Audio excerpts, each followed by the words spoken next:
ICT act করে section 57 insert করলো। দেখেন সেকশন 57কে এমনভাবে প্রয়োগ করা হয়েছে, যে বা যারাই প্রয়োগ করুক, এমনভাবে প্রয়োগ করা হয়েছে যে সেকশন 57 একটা ব্ল্যাক ল হিসাবে আমাদের সামনে আবির্ভূত হলো। সেই আইসিটি অ্যাক্ট কিন্তু এখনো আছে, 2006 সালের আইনটা আছে, শুধু সেকশন 57 সহ কয়েকটা ধারা বাতিল করা হয়েছে। এই কারণে ওই আইনটা আর আলোচনায় আসে না। এই আইনে আপনারা দেখেছেন অধিকারের তৎকালীন সম্পাদক এবং নির্বাহী পরিচালক আদিলুর রহমান খান এবং নাসিরউদ্দিন এলান আইসিটি অ্যাক্টের প্রথম আসামি। এই প্রথম মামলা, প্রথম আসামি, প্রথম আইনজীবী হওয়ার সুযোগ আমার হয়েছিল একটা রিপোর্ট পাবলিশের কারণে। তো আমরা আইসিটি অ্যাক্ট দেখেছি, পিউনিটিভ অ্যাকশনটা বা ব্ল্যাক ল হিসেবে যেটাকে ডিফাইন করা যায়, নিবর্তনমূলক আইন হিসেবে যেটাকে ডিফাইন করা যায়, সেটা যে মুহূর্তে এটা বাতিল করা হয়েছে ওই আইনের আর কোনো অস্তিত্ব আছে বলে কেউ ধরে নেয় না। এরপরে বললেন যে ঠিক আছে, আইসিটি নিয়ে এত কথাবার্তা হচ্ছে, ঠিক আছে ওইটা আমরা সংশোধন করে ডিএসএ দিই। ও মা, এটা দেখি 57-এর বাবাকে নিয়ে আসছে। 57-এর বাবাকে নিয়ে এসে গোটা জাতির সাথে, গোটা সিভিল সোসাইটিদের সাথে, ডিপ্লোম্যাটিক কমিউনিটির সাথে ডিসকাশন করলেন, সামনে আনলেন, এবং this is one kind of fraud on the parliament and with the nations, with the international communities, with the stakeholders. You had committed fraud with these people. সামনে আনলেন যে আমরা আইসিটি নিয়ে একটা কথা হচ্ছে, এই আইনটাকে আমরা বাতিল করে দিতে চাই, এই আইন রাখতে চাই না। ঠিক আছে, আমরাও স্বীকার করছি এই আইন নিবর্তনমূলক। এই আইন নির্যাতন করে, সাংবাদিকদের কণ্ঠরুদ্ধ করে। আপনি ডিএসএ আনলেন, কার্টুনিস্ট কেউ সহ্য হলো না। কার্টুনিস্ট মুস্তাককে ধরে নিয়ে যেতে হলে এই আইনে, তাদেরকে ধরে নিয়ে যে ভিতরে টর্চার করতে হলো। কার্টুনিস্ট মুস্তাক জীবিত অবস্থায় ঢুকে মৃত অবস্থায় কারাগার থেকে বের হলেন।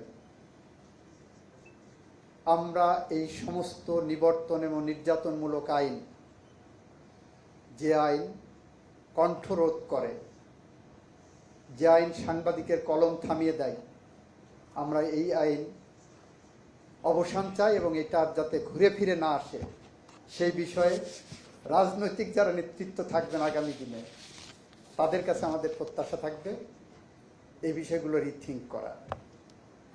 অ্যাট দি সেম টাইম সাংবাদিকদের কাছেও প্রত্যাশা থাকবে, আপনারা এমন একটি ফর্মুলা দেন রাজনীতিবিদদের, যে ফর্মুলায় নাগরিক যে হলুদ সাংবাদিকতার শিকার হচ্ছেন, মিথ্যা প্রোপাগান্ডার শিকার হচ্ছে নাগরিককে সুরক্ষা দেওয়ার জন্য আপনারা একটা ফর্মুলা বের করেন, যাতে নাগরিকরাও সুরক্ষিত থাকে। আপনি নাগরিককে অরক্ষিত রেখে শুধু নিজের সুরক্ষার জন্য যখন কাজ করবেন, তখন সেটা একটা সমাজে ভুল বার্তা দেবে। সেই সমাজে ভুল বার্তা দেবে। আপনারা দেখবেন এমন এমন সাংবাদিক আছেন, অনলাইন প্ল্যাটফর্মে সাংবাদিকতা করছেন, সাংবাদিকতার যত রকম নর্মস আছে সমস্ত নর্মস ভুলে যে মিথ্যা সত্য তথ্য মিলিয়ে নাগরিকের অধিকার ক্ষুণ্ণ করছেন, নাগরিককে অপমান করছেন, নাগরিককে হেয় প্রতিপন্ন করছেন, বিভ্রান্ত করছেন মানুষকে। এইটার থেকে মুক্তির জন্য আপনারা একটা ফর্মুলা বের করেন, যে ফর্মুলায় আসলে নাগরিকরাও সুরক্ষিত হবে।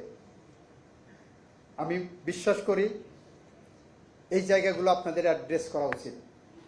ধন্যবাদ। ছাড়া হোসেনকে অ্যাটর্নি জেনারেল সম্পর্কে দু একটি কথা বলেছেন, তবে যেটা বলেননি সেটা হলো, আমি অ্যাটর্নি জেনারেল দায়িত্ব নেওয়ার পরে শহীদুল আলমের মামলা বলেছেন, শহীদুল আলমের মামলায় আমরা রাষ্ট্রের পক্ষ থেকে আমি যদি মেকানিক্যালি আগাতাম আমার বিরোধিতা করার কথা, আমরা বিরোধিতা না করে সমর্থন জুগিয়েছি। একজন স্কুল শিক্ষিকা ফেসবুকে একটা পোস্ট দেওয়ার কারণে ডিজিটাল সিকিউরিটি অ্যাক্টে মামলা আসামি ছিলেন ম্যাডাম সারা হোসেন। সেই মামলায় ওনার পক্ষে 561A করে স্টে করেছিলেন। আমি অ্যাটর্নি জেনারেল হওয়ার পরে এই মামলাটা আমার নোটিশে আসার পর আমি নিজে আদালতে যেয়ে বলেছি ডিজিটাল সিকিউরিটি অ্যাক্টের যত মামলা আছে কোয়াশ করে দেন। আমি বলেছি সরকার আমাকে ধরলে আমি বুঝবো আমি রাষ্ট্রের আইনজীবী, আমি সরকারের পজিশন যদি হয় এটাকে কন্টেস্ট করতে হবে আমি তার বিরোধিতা করব। আমরা সেটা করতে সক্ষম হয়েছি। অধরা দীপ্তি নামে একটা 17 বছরের নাবালিকা, দিনাজপুরের মাইনরিটি এথনিক মাইনরিটি কমিউনিটির সাঁওতাল সম্প্রদায়ের একটা মেয়ে, সে তার ফেসবুক পোস্টে কোরআন অবমাননার একটা পোস্ট করেছিলেন বলে অভিযোগ এসেছিল। আমি তখন আইন ও সালিশ কেন্দ্রের পক্ষেও মামলা 2-1টি করতাম। 2 বছর কারাগারে মেয়েটি, 2 বছরে তাকে আমার বাংলাদেশের আদালত জামিন দেয়নি। হাইকোর্টে যে বললাম যে একটা মেয়ে 17 বছর বয়স একটা ভুল করেছে, স্বীকার করছে, যদি আমার কনভিকশন হয় ম্যাক্সিমাম কত হবে, আমি 2 বছরের উপরে কারাগারে আছে, আপনি জামিনে মুক্তি দেন, she will not repeat it. আদালত হাইকোর্ট ডিভিশন জামিন দিলেন, রাষ্ট্র চলে গেল অ্যাপেলেট ডিভিশনে। অ্যাপেলেট ডিভিশনে যখন আমি এই জামিন বহালের জন্য দাঁড়িয়েছি তখন তৎকালীন প্রধান বিচারপতি সৈয়দ মাহমুদ হোসেন উনি আমাকে চার্জ করলেন আমি কেন এই মামলায় দাঁড়াচ্ছি।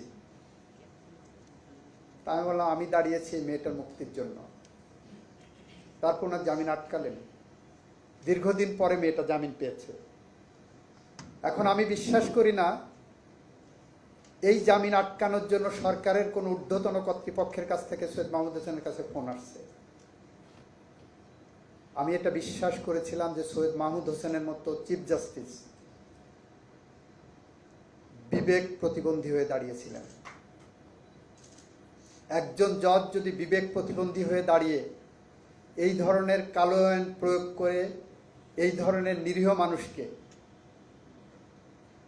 বা 17 বছরের একটা নাবালিকার 2 বছরের উপর কাস্টডি, যেখানে ম্যাক্সিমাম সাজা 7 বছর,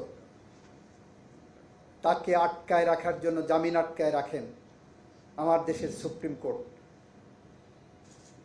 তাহলে আপনি শুধুমাত্র আইন করে বা আইন সংশোধন করেই এই অবস্থার পরিত্রাণ পাবেন বলে আমরা মনে করি না।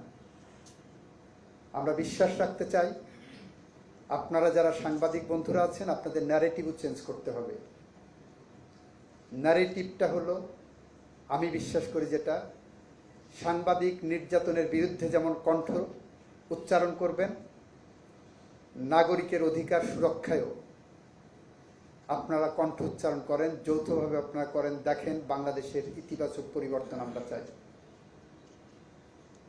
আপনারা যে 2টি প্রশ্ন করেছেন তার একটি প্রশ্ন হলো নির্বাচিত সরকারের সম্ভাব্য আইনি নির্দেশনা কি। সেটা নির্বাচিত সরকার যারা গঠন করবেন তারা বলতে পারবেন। আমার কাছে মনে হয় তাদেরকে সমস্ত প্রকার নিবর্তনমূলক আইনের পথ থেকে ফিরে আসা উচিত হবে। এটা আমার তাদের প্রতি রিকমেন্ডেশন থাকবে। রাষ্ট্র কিভাবে ডিএসএ থেকে ফেরার থেকে বিরত রাখতে পারেন নির্বাচিত সরকার সিদ্ধান্ত নেবেন, এবং সেই যারাই নির্বাচিত হবেন আশা রাখবো তারা ডিএসএতে ফিরতে চাইবেন না। আশা রাখবো তারা সাংবাদিকদের, স্টেক হোল্ডারদের কাছ থেকে সুনির্দিষ্ট সুপারিশ নিয়ে নাগরিক অধিকার এবং সাংবাদিক অধিকার, সাংবাদিকদের প্রফেশনাল অধিকার সুরক্ষার জন্য ব্যালেন্স অফ কনভেনিয়েন্স অ্যান্ড ইনকনভেনিয়েন্সের একটা পথ খুঁজে পাবেন, এবং সেই পথ মসৃণ হবে। সেই পথ বাংলাদেশকে একটি স্বপ্নের রাজপথ দিয়ে হেঁটে যাওয়া পথ হবে। সেই স্বপ্নের রাজপথে হাঁটার যে সংগ্রাম, যে পথ, সেই পথে আপনাদের সাথে আমি আপনাদের স্বপ্নের সারথি হয়ে থাকব, এই প্রত্যাশা রাখতে পারি, এই প্রতিশ্রুতি দিতে পারি। আপনারা আরেকটি প্রশ্ন করেছেন যে মামলাগুলো এফআইআর স্টেজে আছে এবং যেগুলো ট্রায়াল স্টেজে আছে কি করণীয়। আরও একটি সেক্টর আছে যেগুলো এখন স্টে আছে, আপনাদের প্রশ্ন করার আগেই আমি আর সারা হোসেন বলছিলাম যেগুলো স্টে আছে সেগুলো অতি দ্রুত হাইকোর্টের যে কোনো একটি বেঞ্চে দিলে আমি দরকার হলে নিজে যে বলবো এই মামলাগুলো এই ডিসেম্বরের মধ্যে নিষ্পত্তি করে দেন। যেগুলো এফআইআর স্টেজে আছে আপনাদের বলবো সংশ্লিষ্ট থানায় বলেন, এটা ফাইনাল রিপোর্ট করে দেবে, কারণ সরকার ডিজিটাল সিকিউরিটি অ্যাক্টে লেনিয়েন্সি দেখিয়েছেন। আর the cases which are now pending, we have already, the government has already taken the position, this is a policy decision, যেগুলো স্পিচ রিলেটেড অফেন্স সেগুলো সবগুলো ডিসচার্জ করে দিতে বলেছেন। অন্যগুলোতেও ট্রাইব্যুনালের কাছে সরকারের মনোভাব হলো আমরা খুব লেনিয়েন্স হতে দেখছি।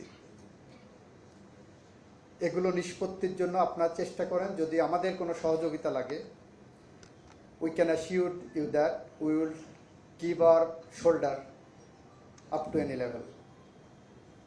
আমরা চাই আর্টিকেল 39 অফ দি কনস্টিটিউশন, যেটা আমাদের ফান্ডামেন্টাল রাইটস, যেটা আমাদের freedom of expression, freedom of speech, freedom of কনসায়েন্সকে এনশিওর করেছে, সাবজেক্ট টু রিজনেবল রেস্ট্রিকশনস। এই রিজনেবল রেস্ট্রিকশনটা কি হতে পারে সেটা আপনারা এখন থেকে কাজ করেন। আর একই সাথে স্বাধীন মুক্ত বাংলাদেশে ভয়হীন সংস্কৃতি আসুক, আপনি সত্যকে উপস্থাপন করেন, সেটা যার জন্য যার বিরুদ্ধে যত কঠিনই হোক না কেন সত্য এগিয়ে আসুক, সেই কথা বলে সেই প্রত্যাশা রেখে আমি আমার কথা শেষ করছি।